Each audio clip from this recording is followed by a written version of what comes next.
안녕하십니까? 인생의 복잡한 문제들을 말씀으로 단칼에 해결해주는 김종근 목사의 쾌도 남마입니다.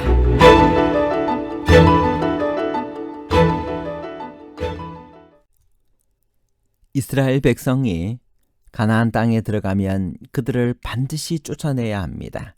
그런데 모세는 이스라엘에게 가나안 족속을 신명기 7장 22절에 급히 멸하지 말라고 했고, 또 신명기 9장 3절에는 속히 멸하라고 했습니다.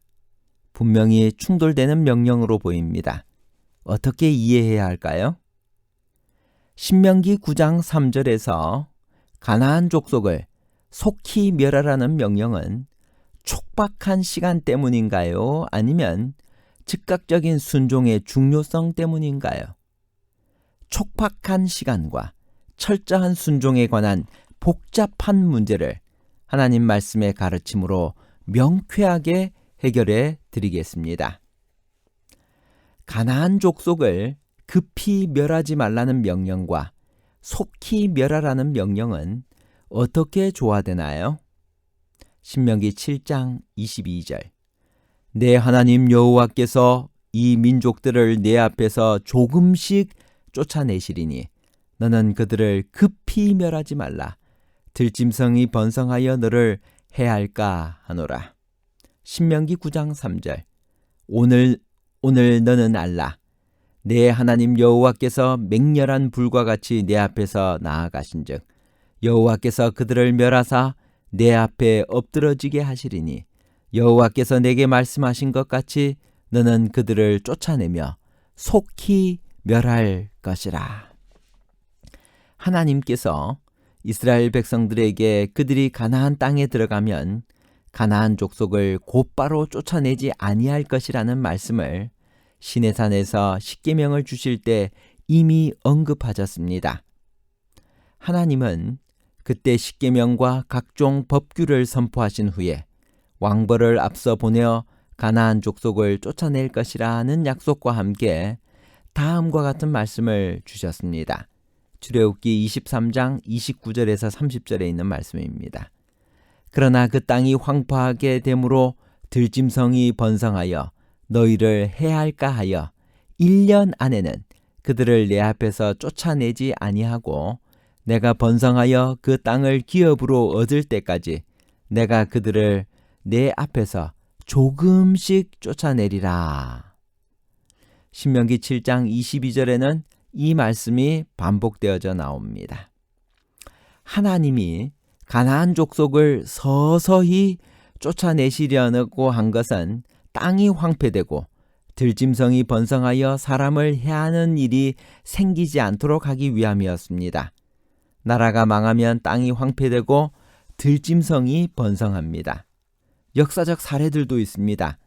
이사야는 바벨론의 멸망을 예언하면서 그 도시가 멸망하면 그곳에 거주할 자가 없겠고 오직 들짐승들이 거기에 엎드리고 부르짖는 짐승이 그들의 가옥에 가득하며 궁성에는 승냥이가 부르짖을 것이요 화려하던 궁전에는 들깨가 올 것이라고 했습니다. 아시리아가 사마리아를 점령하고 북방 이스라엘을 멸망시켜 인구가 감소하자 사자의 수가 급증하여 사람을 해하기도 했습니다. 그런 의미에서 가나안 족속은 자연의 황폐를 막아주는 역할을 하고 있었습니다. 사람이 살아야 할 땅은 경작이 가능하게 유지되고 문명이 이어집니다. 이외에도 사사기에는 실제로 가나안 전쟁이 끝난 이후에 하나님이 가나안 족속을 다 쫓아내지 않은 또 다른 이유를 제시합니다. 그것은 하나님이 사사기 3장 2절 이스라엘이 여호와의 도를 지켜 행하나 아니하나 그들을 시험하기 위한 것이었고, 또 아직 전쟁을 알지 못하는 자들에게 그것을 가르쳐 알게 하려 하사 남겨두셨기 때문이었습니다. 사사기 2장 22절과 사사기 3장 2절에 이 말씀이 나옵니다. 그러면 신명기 9장 3절에서 가나안 족속을 속히 멸하라는 명령은 무슨 의미일까요? 이것은 실제로 그들을 쫓아내는 시간을 빨리 하라는 의미라기보다는 가나안 족속과의 전쟁을 꺼리거나 지체하지 말라는 의미입니다. 다시 말해 전쟁의 속도가 아니라 전쟁에 임하는 이스라엘의 자세와 태도에 대한 언급인 것입니다. 하나님의 약속을 믿고 능동적으로 적극적으로 전쟁에 임하라는 뜻입니다. 이 말씀대로 그들이 여리고 성 점령은 신속히 이루어졌지만 이후의 전쟁은 서서히 이루어졌습니다. 정복 전쟁 자체는 짧은 시간에 끝났지만 그 땅을 점령하는 데에는 더 오랜 시간이 걸린 것입니다. 결국 위의 두 구절은 서로 충돌되지 않습니다. 속히 멸하라는 명령은 전쟁에 임하는 이스라엘의 태도에 대한 하나님의 촉구이고, 급히 멸하지 말라는 명령은 실제로 전쟁을 수행하는 방식에 대한 제안인 것입니다.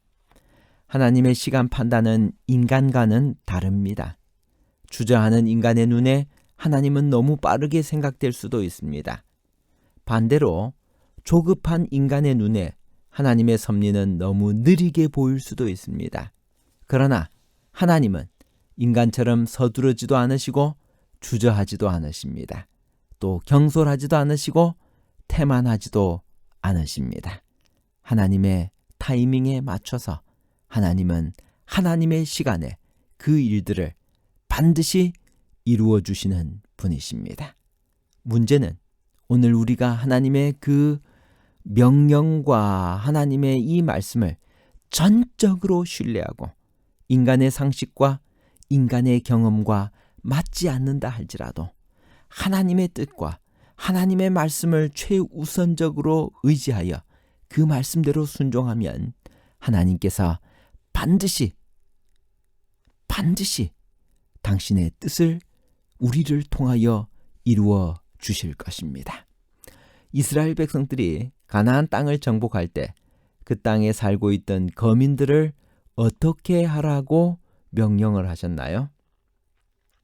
신명기 7장 3절에 있는 말씀입니다. 또 그들과 혼인하지 말지니 내 딸들을 그 아들에게 주지 말 것이요 그 딸로 내 며느리를 삼지 말 것은 그가 내 아들을 유혹하여 그로 여호와를 떠나고 다른 신들을 섬기게 하므로 여호와께서 너희에게 진노하사 갑자기 너희를 멸하실 것임이니라.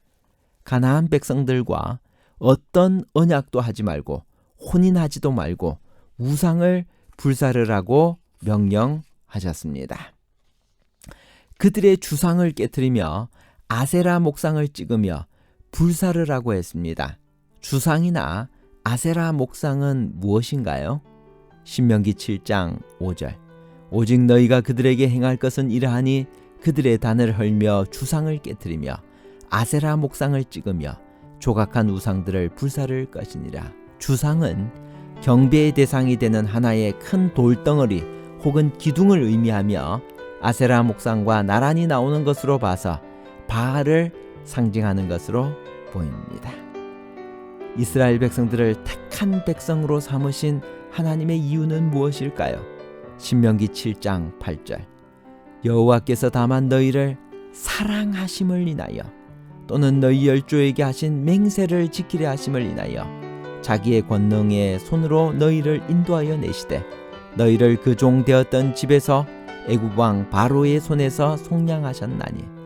이스라엘 백성들을 택한 백성으로 삼으신 이유는 하나님의 사랑과 하나님께서 그 열조에게 하신 맹세와 언약 때문입니다. 하나님의 법도와 규례를 지켜 행하는 자가 받을 축복은 어떤 것일까요? 언약을 지켜 그에게 인애를 베푸실 것입니다. 사랑하시고 복을 주사 번성케 하실 것입니다. 자손들에게 은혜를 베푸시며 수확을 풍성하게 하실 것입니다. 결론입니다. 첫 번째, 급히 멸하지 말라는 명령은 실제로 전쟁을 수행하는 방식에 대한 제안입니다.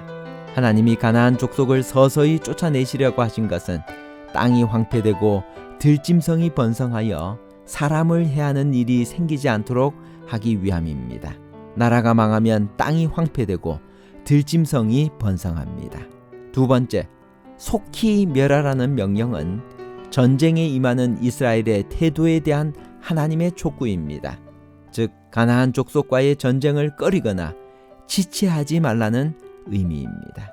세 번째, 하나님의 법도와 규례를 지켜 행하는 자가 받을 축복은 자손들에게 은혜를 베푸시며 수확을 풍성하게 하실 것입니다. 감사합니다.